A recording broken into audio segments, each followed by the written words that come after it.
Greetings to all the organizers, teachers, and the students.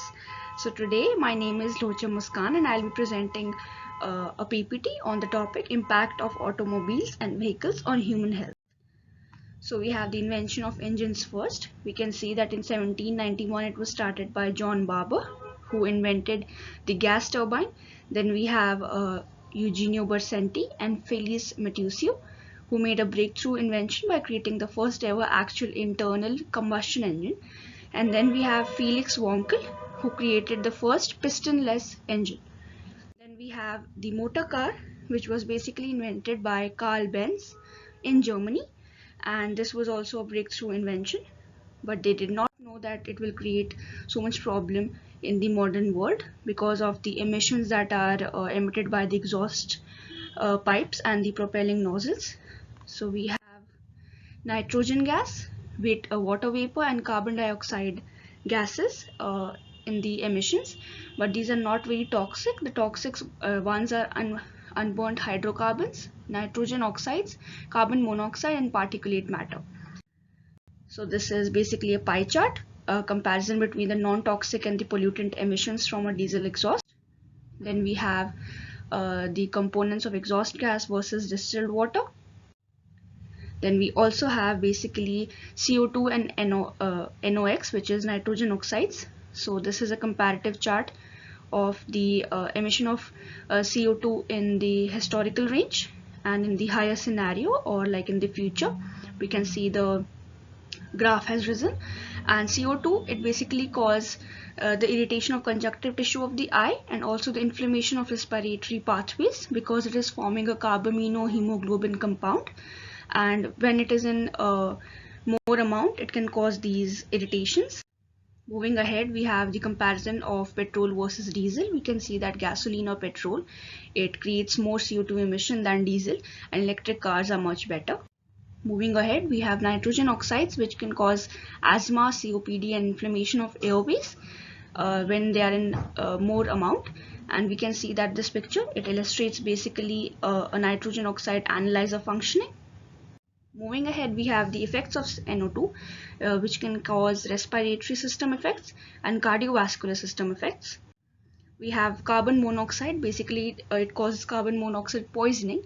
It is caused because of the formation of a stable compound known as carboxyhemoglobin, because carbon monoxide, it has 200 times more affinity towards hemoglobin than oxygen. So basically it binds with hemoglobin and oxygen supply is cut to the body.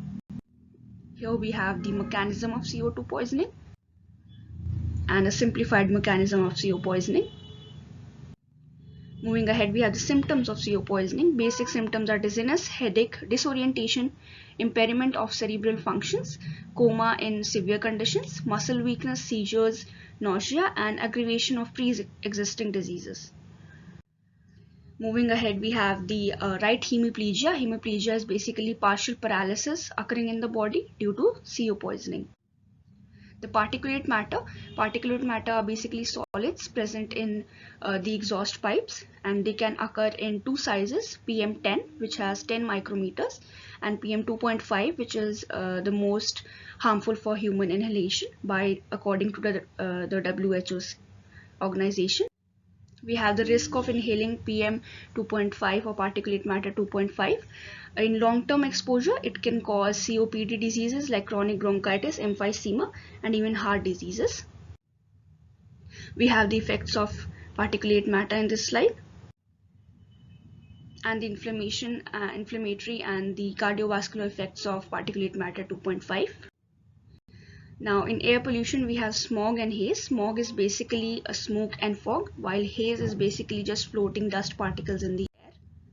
Now we will discuss the diseases and discomforts.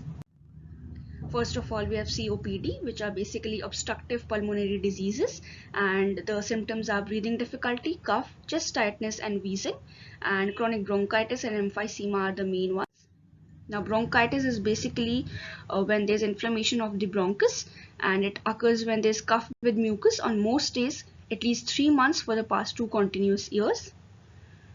Now when we talk about the statistics, here we can see the statistics of the chronic bronchitis. and they are diagnosed basically by the pulmonary functioning test like spirometry, peak flow monitoring, and arterial blood gases composition test, the pulse oximetry, and the imaging test like X-ray and CT scan. Treatment: basic treatments are oral medications for reducing the mucus production and inhaled medications to open the airways. Moving ahead, we have the management of the bronchitis in the lab and the home. Moving ahead, we have emphysema, which is basically faulty alveoli and faulty gaseous exchange caused basically by mainly by PM 2.5. We have the statistics, the diagnostic methods, and the treatment.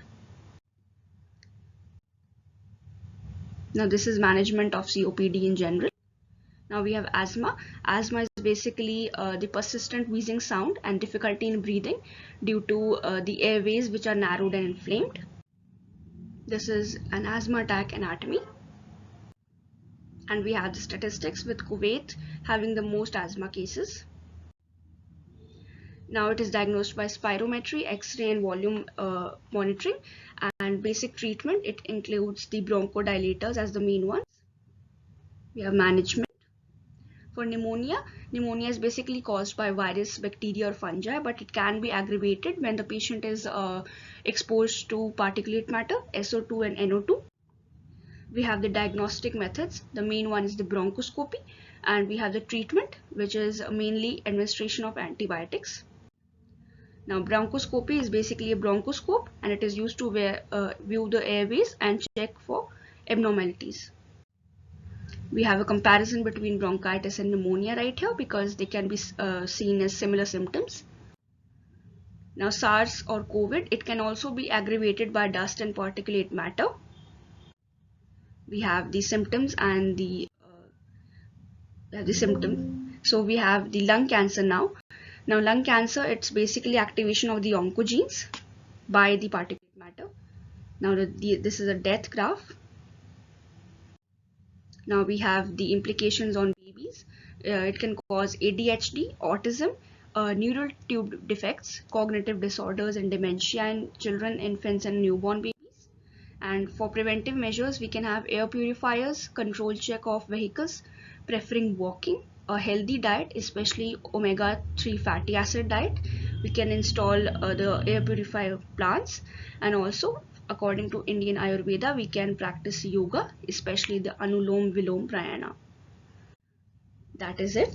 Thank you so much for paying attention to this presentation. Thank you, everyone.